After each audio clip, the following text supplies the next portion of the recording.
4 years ago, I moved to Baltimore for grad school, and like any grad student, I became fixated on coffee. Over the years, I've combed across the city to curate a collection of coffee shops that cure those caffeine cravings. Today, I want to take you along to some of my favorites, and show a side of Baltimore that maybe most people don't get to see. Let's get started.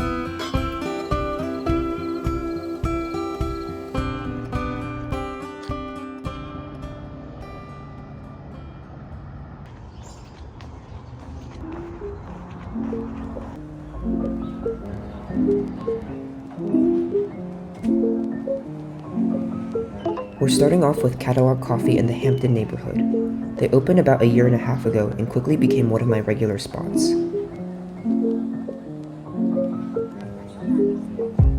The space inside is vibrant, open, and oozes with positivity that my jaded self can hardly stand. Despite that, I love stopping by whether in the morning to get a jump start on my day or for an afternoon pick-me-up. Oftentimes, I come to do some writing and editing, and a healthy portion of these videos are powered by their flat whites and Fredos. And in case you don't believe me, here are the receipts.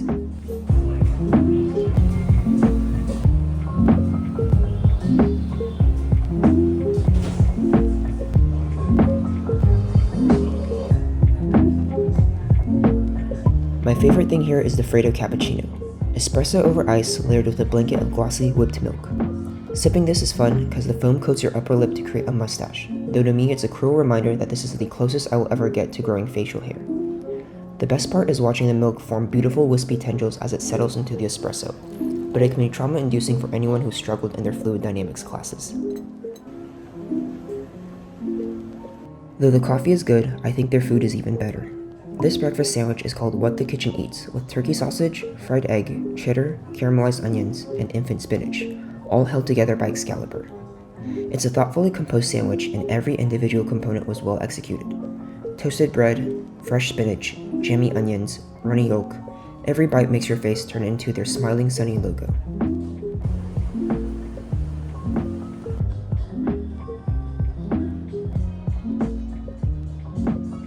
As with any sandwich, there's always the issue of the contents going for a prison break. I have no idea how the egg managed to end up outside of the sandwich, but I could feel the barista staring as I tried to corral everything back in. Eventually, I gave up and just made mini canapes with a toothpick instead.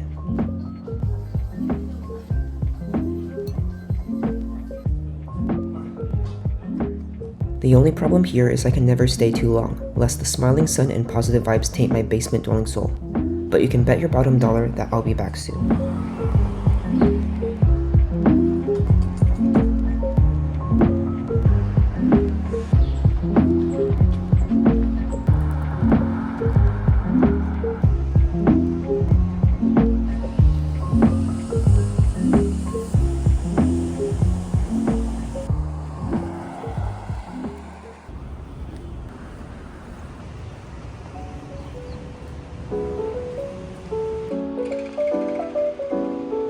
Next stop is Ceremony Coffee Roasters in Mount Vernon.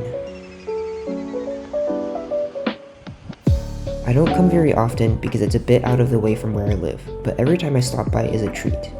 It's a huge space inside with plenty of seating all around the shop, so I know I can always find a spot to do some work.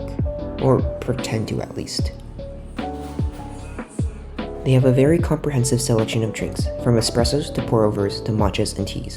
But what makes them special is the rotating roster of seasonal beverages, which are in my opinion the most creative in the city. I've never been able to try them all before, but let's see if we can make a dent today and start double fisting these drinks. First is the Hocus Pocus, an oat milk latte with brown sugar, cardamom, and ginger syrup topped with cinnamon and a touch of salt. The spices made my heart feel giddy for the upcoming holiday season, but maybe that's just the caffeine talking. What's smart about this drink is that the layer of foam on top protects the flaky salt from dissolving into the coffee. As such, the salt retains its crunch for texture and it's evenly distributed throughout the cup until the final sip.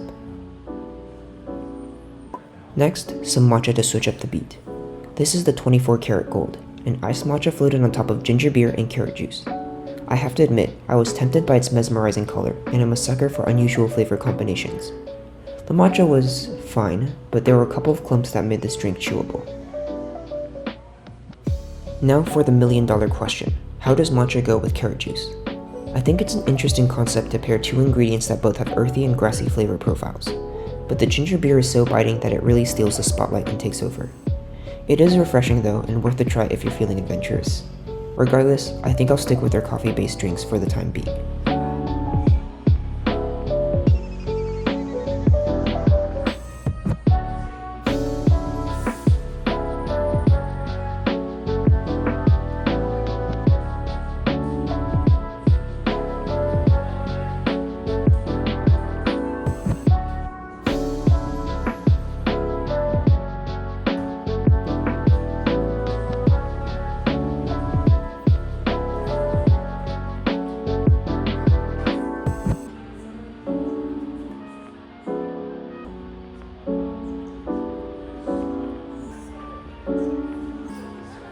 Now that I'm doubly caffeinated with a belly full of liquid sloshing around, it's time to head out.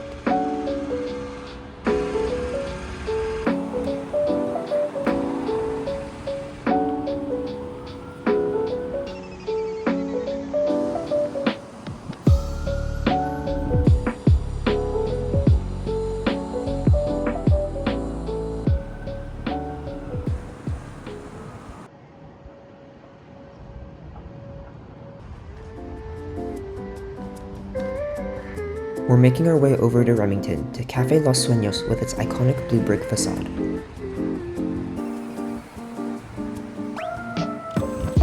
When I first moved to Baltimore, this was one of the first coffee shops I visited. Back then, I preferred coffee with my milk and sugar, so this mint mocha was a perfect introductory drink. An iced bevy on a sunny day is already refreshing, and the subtle mint flavor washes over your palate like a cool breeze with each sip. This drink sparked my interest in coffee, and today I'm back for another hit of bean juice. It's pretty tight inside with just a single bar for seating, but it's fun to watch the baristas work their magic and listen to the beans that are roasted in-house in the back.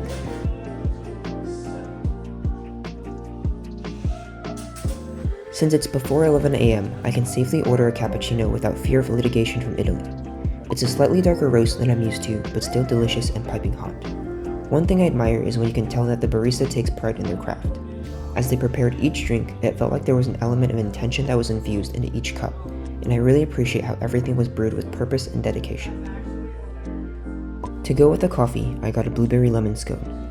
Not the most exciting pastry, but it gets the job done and is fun to dip into the cappuccino. I continued to nurse my coffee and pick away at the scone, and got to people watch and observe the locals stop by for their morning fix or to pick up a bag of beans.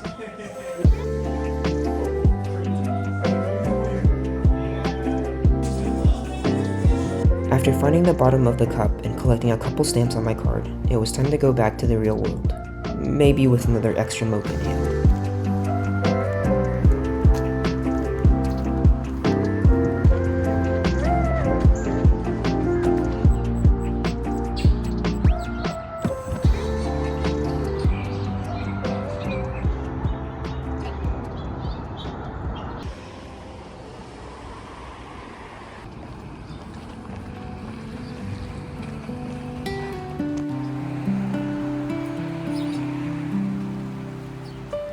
We're back in Hamden for the final stop of the tour at Good Neighbor.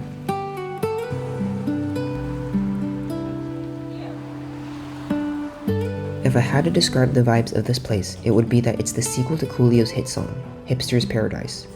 As I walked through the store with a pep in my step, I took a look at the shelves and saw the cups that were left. That was a little forced, but you get the point. From the decor to the merch, everything was exactly what I imagined one would find in hipster heaven.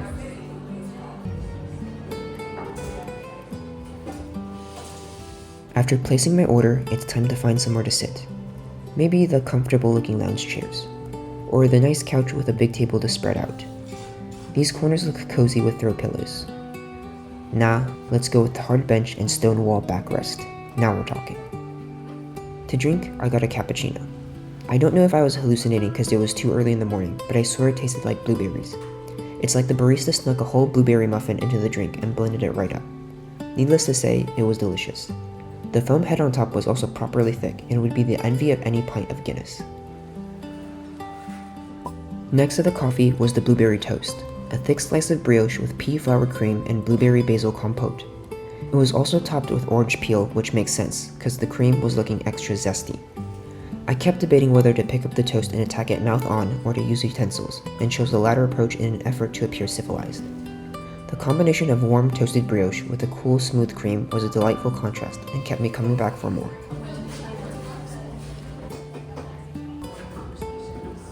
After finishing up my food and smacking the blueberry off my lips, I went outside to the backyard to get some fresh morning air.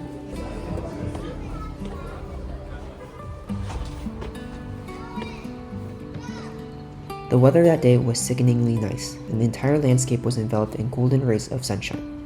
It really was a gorgeous day, so I'll do us all a favor and shut this pie hole so we can enjoy the views.